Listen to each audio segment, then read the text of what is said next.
जाग उठी है ये धरती हमारी, कसम तेरे नैनों की। जिंदगी अपनी गुजर जाएगी।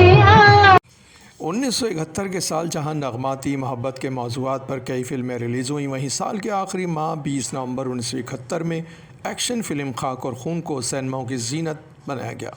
ये फ़िल्म एक्शन के दिलदादा लोगों के लिए दिलचस्पी का बाइस बनी और इसने बैक वक्त मुल्क के तमाम सिनेमाओं पर ईद का मौका होने की वजह से भी लोगों का रश हासिल किया। मोहम्मद अली शमी मारा की ये फ़िल्म कहानी के एतबार से साथ की फ़िल्मों से काफ़ी हट कर थी, जिसे फ़िल्म बीनों ने बेहद पसंद किया। फ़िल्म एक शरीफ सीधे साधे देहाती नौजवान मुराद के गिर्द घूमती है। गांव के चौधरी के जुल्म नाइंसाफ़ी की पादाश में वो सीधे साधे देहाती से ख़तरनाक डाकू बन जाता है और गांव की बका की जंग लड़ता है। मकसद नेक था, मगर रास्ता गलत होने की वजह से उसका अंजाम भयानक होता है। इसमें कोई शक नहीं कि डायरेक्शन नहायत उम्दा थी और फिर मज़ीद ये कि अदाकारी का मेयार आम फिल्मों की निस्बत कुछ अलग था। फ़िल्म को फ़िल्म के अंदाज़ ही में आगे लेकर चला गया, किसी किस्म की जल्दबाजी देखने में नहीं आई। अदाकार कवि ने भी अपना किरदार खूबी से निभाया। फ़िल्म के प्रोड्यूसर व डायरेक्टर हुमायूं मिर्ज़ा थे, जो 1955 में इंतखाब फ़िल्म के खालिक रहे थे, जबकि सुपर हिट फ़िल्म आग का दरिया 1966 भी उनकी एक शाकार फ़िल्म रही थी। कहकशां फ़िल्म के बैनर तले बनने वाली इस फ़िल्म के मुसन्निफ़ रियाज शाहिद थे, जबकि मौसीकी नाशाद ने दी। शायरान में क़तील शिफ़ाई और तस्लीम फ़ाज़ली ने बेहतरीन गीतों के बोल आवाम को दिए। गुलकारों में मेहदी हसन, नूरजहां, रज्जब अली, आयरन परवीन, माला ने आवाज़ों का जादू जगाया। अदाकारान में मोहम्मद अली, शमी मारा, कवि, सीमा, तालिश, साक़ी, मुस्तफ़ा कुरैशी व दीगर शामिल थे। इस फिल्म ने अपने मरकज़ी सिनेमा कोहिनूर कराची समेत मुल्क भर में 26 हफ़्ते मुकम्मल किए और सिल्वर जुबली फ़िल्म कहलाई।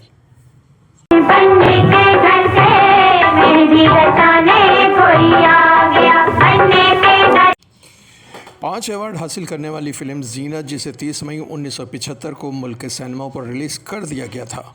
ये फ़िल्म नवाब हशमत के चश्मो चराग वक़ार की शादी कर लेने से शुरू होती है, जहां बड़े नवाब अपनी बहू नरगिस को बेटी पैदा करने की पादाश में इसकी बेटी ज़ीनत को कबूल नहीं करते और नतीजे में ज़ीनत नामी ये बेटी मुलाजमा के घर परवरिश पाती है।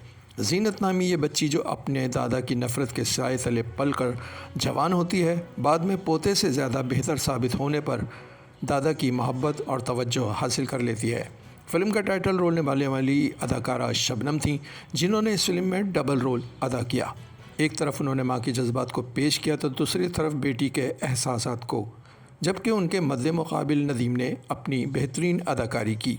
एस सुलेमान की डायरेक्शन में से बनाया गया। प्रोड्यूसर एम शमसी थे, मुसन्निफ़ आगा हसन इम्तिसाल थे, मौसीक़ार नाशाद, जबकि शायर तस्लीम फ़ाज़ली थे। 8 गानों को फ़िल्म की ज़ीनत बनाया गया, जिन्हें नूरजहां, नाहिद अख्तर, महनाज, अफ़शां, मेहदी हसन, रज्जब अली और सैयद नासिर जहां ने गाया। तमाम गानों ने मुल्क भर में धूम मचाई। ख़ास तौर पर रफ्ता रफ्ता वो मेरी हस्ती का सामा हो गए ने रिकॉर्ड बिजनेस किया। अदाकारों में नदीम, शबनम, शाहिद, मुनव्वर ज़रीफ़, तालिश, नजमा, तमन्ना, नजमा महबूब, आसिफ़ा, नाज़ली, मज़ला और अमरोज़िया हस्ब मामूल साक़े शामिल थे। अवार्ड याफ्तागान में शबनम, तालिश, मुनव्वर ज़रीफ़ शामिल किए गए। इस फिल्म ने मुल्क भर से 51 हफ़्ते से ज़ायद बॉक्स ऑफिस पर मुकम्मल किए और गोल्डन जुबली फ़िल्मों की फ़हरिस्त में शामिल हो गई। घरेलू ड्रामा फ़िल्म देखने के शौकीन अफराद के लिए ये फ़िल्म तफरी का बाइस है। जब भी वक्त मिले इसे ज़रूर देख लेना चाहिए। आप दिल की अंजुमन में हुस्न बनकर। बाज़ार हुस्न से मुतालिक पाकिस्तान में जितनी भी फ़िल्में तख्लीक की गई, 90% फ़िल्मों के खालिक हसन तारिक ही रहे, बल्कि 100% ही कहा जाए तो गलत ना होगा। जबकि अदाकारा रानी, जो इस किरदार के लिए हसन तारिक की मनपसंद हीरोइन बन चुकी थी, उन्होंने रानी को इस किरदार के लिए दूसरी कई हीरोइनों से मुमताज़ कर दिया था। फ़िल्म अंजुमन भी इसी मौजू को छेड़ती हुई एक प्लाटिनम जुबली फ़िल्म थी, जिसने 82 हफ़्तों से ज़्यादा मुल्क के सिनेमाओं पर राज किया और सबसे ज़्यादा चलने वाली फ़िल्मों में अपना नाम लिखवाया। ये फ़िल्म 1971 को दर्जन भर सिनेमाओं पर रिलीज़ की गई। फ़िल्म की कहानी नवाब ख़ानदान की फ़ितरत के तनाज़र में बनाई जाने वाली फ़िल्म थी। एक नवाबज़ादे का बाज़ार हुस्न जाना, वहाँ तवाइफ़ों के हाथों लुटना ان کی زلفوں کا اسیر ہو کر اپنی دولت لٹانا جیسے معاملات دکھائے گئے، جبکہ حسن طارق نے یہاں طوائف کے کردار کا ایسا پہلو سامنے رکھا جو یہ ظاہر کرتا ہے کہ ہر طوائف ایک جیسی نہیں ہوتی۔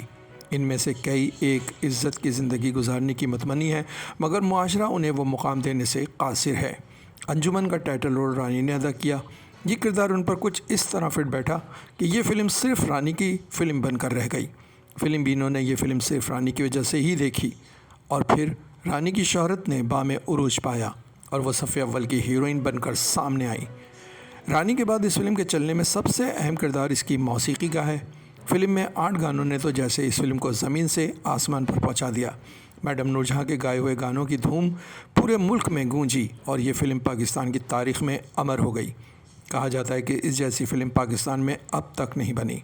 اس نغماتی فلم کے ہدایتکار حسن طارق تھے، صفدر مسعود ڈائریکٹر، تو سیف الدین سیف شاعر تھے۔ موسیقار نثار بزمی نے دی۔ گلوکاران میں نور جہاں، رونا لیلا، احمد رشدی تھے۔ اداکاروں میں رانی وحید مراد، سنتوش سبیہ خانم، دیبا لہری، تمنا، گوتم، نذیر بیدی و دیگر شامل تھے۔ 8 نگار ایوارڈز اس فلم نے اپنے نام کرائے۔ تو جہاں کہیں بھی جائے میرا پیار۔ پاکستان کی بہترین پرانی فلموں کا جب بھی ذکر آئے گا 1970 میں آئی فلم انسان اور آدمی کا ذکر سر فہرست ہوگا۔ یہ فلم جسے شباب کرانوی صاحب نے ڈائریکٹ کی، جبکہ اس کے مصنف بھی وہ خود ہی تھے۔ شباب صاحب نے اسکرپٹ کی تیاری کے بعد مرکزی کرداروں میں زیبا اور محمد علی کو ترجیح دی، مگر جب زیبا نے اپنے کردار کو اسٹڈی کیا تو وہ سوچ میں پڑ گئیں، کیونکہ اس ایک فلم میں ان کا کردار کئی زاویوں میں بانٹ دیا گیا تھا۔ وہ سوچ رہی تھی کہ وہ ایک ینگ لڑکی کا کردار بھی ادا کریں گی جہاں وہ ہیرو سے محبت کریں گی، بعد میں ایک طوائف اور پھر ایک ماں کے کردار کو بھی نبھائیں گی، اور مزید یہ کہ وہ قتل کے جرم میں جیل بھی جائیں گی۔ اسی شش و پنج میں بہرحال انہوں نے حامی بھر لی۔ شباب صاحب اور محمد علی نے انہیں تسلی دی کہ وہ یہ کردار نبھا سکتی ہیں۔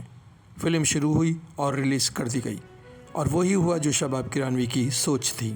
یہ فلم راتوں رات کامیابیوں کے زینے طے کرتی ہوئی گولڈن جوبلی فلموں کی صف میں جا کھڑی ہوئی، اور یہی نہیں بلکہ اس نے ملک کے سینما گھروں میں 58 ہفتے پورے کیے اور لیرک سینما کراچی میں گولڈن جوبلی ہفتے مکمل کرنے کے بعد لگے رہنے کا اعزاز حاصل کیا۔ فلم کی خاص بات یہ تھی کہ یہ فلم اداکارہ آسیہ کی ڈیبیو فلم تھی۔ دوسرے اس میں طلعت حسین نے اداکارہ زیبا کے بیٹے کا کردار ادا کیا۔ وہ اس فلم میں فاروق جلال کے نام سے متعارف ہوئے تھے۔ یہ فلم زیبا کی یادگار فلموں میں سے ایک ہے جس میں ان کی ملٹیپل اداکاری کے جوہر نمایاں طور پر دیکھے گئے، اور اس فلم کو زیبا کی فلم کہا جائے تو غلط نہ ہوگا۔ دیگر اداکاران میں محمد علی، آسیہ، اسلم پرویز، زینت، طلعت حسین، منور ظریف، شاہدہ، ریحان، ناصرہ، سیما، عائشہ بھونسلے، نگو و دیگر کئی فنکار شامل کیے گئے۔